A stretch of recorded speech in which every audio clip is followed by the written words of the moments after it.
Four times the charm. I know why you're here, and I know part of you almost didn't show up. There's a voice in your head right now. Maybe it sounds like yours. Maybe it sounds like your father's. And it's telling you that you don't need help. This is something you can work out, outthink, outlast. I know because that voice lived in my head for years. It nearly broke me. I'm Benjamin Kingston, and I'm not here as some expert looking down from above. I'm here as a guy who walked this path, who fell down the same cliff you might be standing on right now. And I was wrecked. I was lost. I was numb. And yes, I was afraid. I searched for help, but kept hearing some version of shut up and suffer. That mindset nearly destroyed me. So let me tell you who I am and why I'm standing here today, or sitting, depending how you're looking at it. I joined the Air Force at 17. I became one of the youngest air traffic controllers in the world at the time.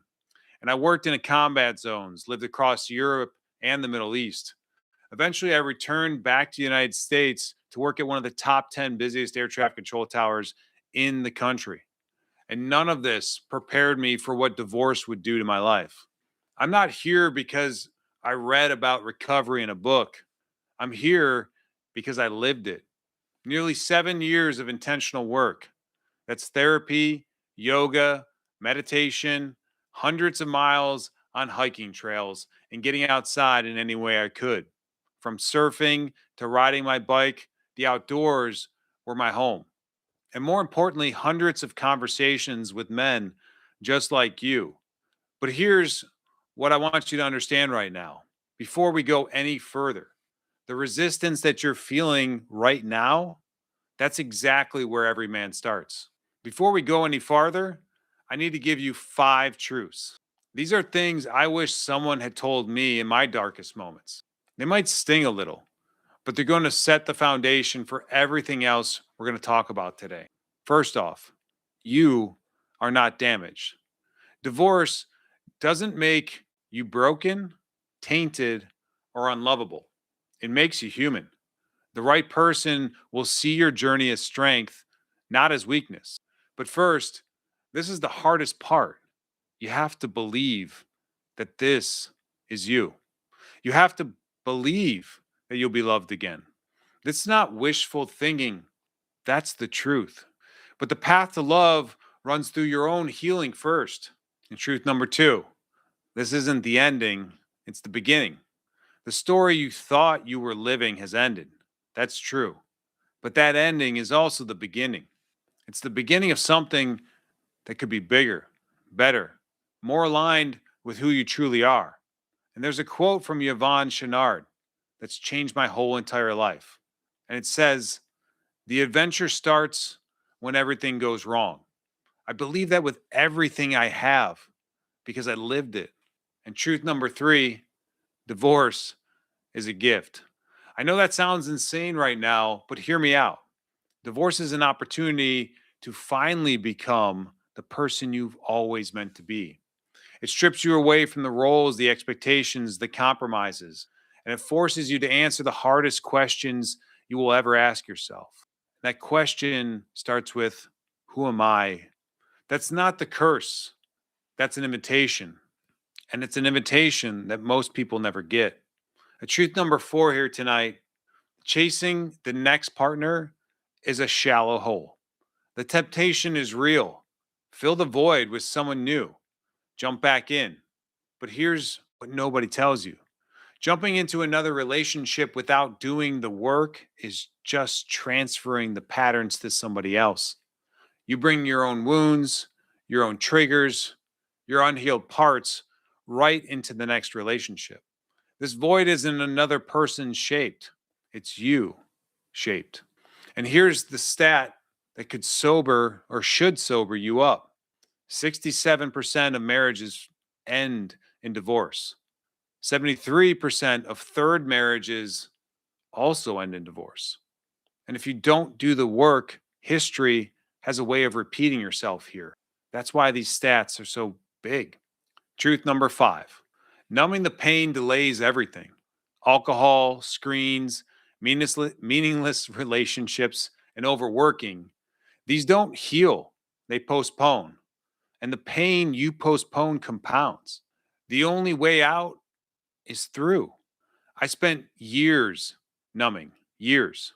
And I did this, started way before the diverse process. And every single one of those years was a time when I could have been rebuilding, a time I'll never get back. Don't make my mistake. So, what now? How do you actually move forward when everything feels impossible? I'm going to give you three frameworks that changed everything for me. These aren't theories, they're tools, tools I use every single day. All right, framework number one is the path, the plan, and the process. This is something I learned from my days in air traffic control and from watching toddlers learn how to walk. The path is the direction, it's the first steps into the unknown. You don't need the whole map here, you need to start moving. Think about it. We watched our parents walk before we knew what was walking what. We watched our parents walk before what we knew walking was. We wanted to move with them. So we moved. We fell, we tried again. And this is how everything is learned. Part two here is the plan. And the plan emerges from that action, that movement, that failure. When we move, we learn. When we learn, the plan begins to reveal itself. The plan unfolds, it isn't dictated in advance. And most men want the complete plan before they take the first steps. They want to know exactly how this will unfold. That's not how healing works, though. And lastly, there's the process. This is the iteration. This is falling and getting up and refining and repeating. What this looks like is failure, but it's actually feedback.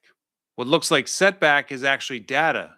You find your path by walking it. The plan emerges from the walking.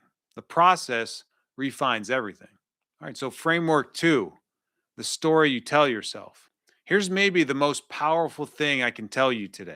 Your story is the only thing you truly own. The events of your life are fixed. What happened, happened. But the story you tell yourself about those events, the meaning that you assign, the role that you cast yourself in, that's entirely within your control. Right now, you're probably telling yourself a story where you were wronged. She's the villain and you're the victim. That story might feel true. Parts of it might be true. But here's the question that matters the most. Scarcity asks, what did I lose? Abundance asks, what did I learn? Both questions look at the same events. Both lead to completely different lives. When we change our story, we change our mindset. And when we change our mindset, we change our actions. When we change our actions, we also, most importantly, change our life. Okay, so here's framework number three. The hardest truth is the ownership. This is the part that separates men who stay stuck from the men who rebuild. Taking ownership doesn't mean accepting all blame. It means accepting all responsibility for moving forward. Yes, your ex had a role in all of this, but you invited her into your life. You accepted these patterns. You avoided the difficult conversations. You let the boundaries slide. And I'm not saying this is shame on you. I'm saying this because I had to face the same truth myself. And it was the hardest thing I did. Blame keeps you stuck, though. Ownership sets you free. The faster you take ownership, the faster you heal. And men stay stuck for many years here because they're waiting for acknowledgement that they were wrong. An apology that will never come. Justice from a system that doesn't care and isn't set up to care. Ownership ends that waiting. It puts the power back into your hands. It says, regardless of what she did and didn't do, I am responsible for what happens next. So this is where you start. And let's get practical here. You've heard the philosophy. Now, what do I actually do tomorrow morning? Simple. Start moving. 3 weeks after my house was nearly empty, I went on a hike. It took 6 hours of driving that day, 16 miles of hiking, over 5,000 feet of elevation gain. I was completely unprepared. It was the most freeing experience of my life. That hike taught me more about healing than any book or podcast could, because movement creates momentum. And nature, it doesn't judge, it only reflects. And when you push your body, something shifts in your mind. I dare you to try it. Put something physical on your calendar: a hike, a gym session, a long walk. Just move. All right, next up, we're finding the balance, consistency and grace. And here's where most men go wrong here: they swing to the extremes. Consistency is showing up every day, it's building habits that serve the future self, it's cutting out what does not serve you. And whether that's habits or routines, even relationships. Now, grace is the other side of that. It's knowing how to accept that you are human, imperfect, and flawed. Treating yourself like you would treat a good friend is important here. And mastering the comeback, not the shame spiral, is important as well. Consistency without grace becomes only punishment. Grace without consistency becomes stagnation.